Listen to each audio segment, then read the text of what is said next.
தற்போது கிடைத்த அண்மை செய்தியை பார்த்து வருகிறோம். சென்னை பரங்கிமலை அருகே மின்சார ரயில் மோதி கல்லூரி மாணவர்கள் 2 பேர் பரிதாபமாக உயிரிழந்துள்ளனர். பரங்கிமலை ரயில் நிலையம் அருகே மாணவர்கள் தண்டவாளத்தை கடக்க முயன்ற போது ரயில் மோதி விபத்துக்குள்ளாகி இருப்பதாக முதற்கட்ட தகவல் வெளியாகியிருக்கிறது. கூடுதல் விவரங்களை செய்தியாளர் பூபாலன் வழங்கிட கேட்கலாம். பூபாலன், வணக்கம். இது குறித்த முழு விவரங்கள். கண்டிப்பாக சிந்துஜா, பரங்கிமலை ரயில் நிலையம் அருகே ரயில் மோதி 2 கல்லூரி மாணவர்கள் உயிரிழந்த சம்பவம் பொதுமக்கள் மத்தியில் அதிர்ச்சியையும் பரபரப்பையும் ஏற்படுத்தியுள்ளது.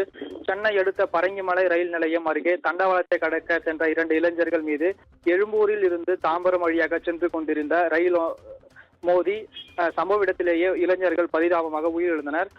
இது பற்றி தகவல் அறிந்து வந்த மாம்பலம் ரயில்வே போலீசார் இன்ஸ்பெக்டர் வைரவன் சம்பவ இடத்திற்கு விரைந்து வந்து பலியான 2 இளைஞர்களை மீட்டு பிரேத பரிசோதனைக்காக அரசு பொது மருத்துவமனைக்கு அனுப்பி வைத்தார். மேலும் போலீசார் நடத்திய முதற்கட்ட விசாரணையில் இவர்கள் பெரம்பலூர் முகமதுப்பட்டினம் பகுதியைச் சேர்ந்த முகமது நபுல் என்பதும் அதேபோன்று 20 வயது மதிக்கத்தக்க சமீர் அகமது என்றும் தெரிய வந்தது. இவர்கள் சென்னையில் உள்ள தனியார் பல்கலைக்கழகத்தில் கம்ப்யூட்டர் இன்ஜினியரிங் 4ஆம் ஆண்டு படித்து வந்ததாக கூறப்படுகிறது. இவர்கள் ஆதம்பாக்கத்தில் ஒரு விடுதியில் தங்கி படித்ததாகவும் தெரிவித்தனர்.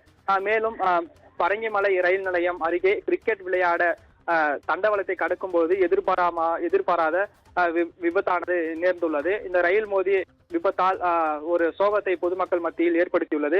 மேலும் இதன் தொடர்பாக போலீசார் விசாரணையை மேற்கொண்டு வருகின்றனர். சிந்துஜா, விவரங்களை வழங்கியமைக்கு நன்றி பூபாலன்.